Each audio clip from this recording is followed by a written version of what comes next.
ஆட்சி இந்த ஷஹீதுகள் மூலம் நிச்சயமாக வரும் என்று கேட்டுக்கொண்டு எச்சரிக்கை உரையை முடித்துக் கொள்கின்றேன். நன்றி. அஸ்ஸலாமு அலைக்கும்.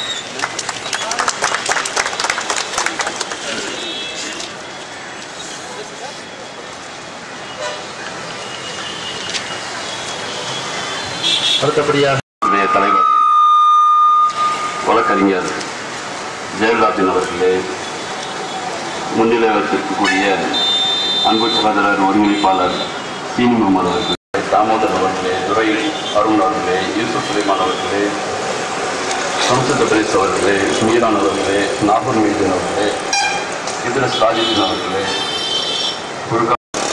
மற்றும் பல்வேறு அமைப்பிலிருந்து வருகின்ற அன்பு சகோதரர்களே, ஒரு கவலைமிக்க ஒடுக்கப்பட்ட சூழ்நிலையிலே உங்களை எல்லாம் சந்திப்பதிலே மிகவும் வருத்தத்தோடு சந்தித்துக் கொண்டிருக்கிறேன். வழக்குகளுக்கு நீதி வழங்க வேண்டிய பொறுப்பு நீதிமன்றத்துக்கு தான் இருக்கிறது. ஆனால் வழக்குகளை பரிசீலனை செய்ய வேண்டும்.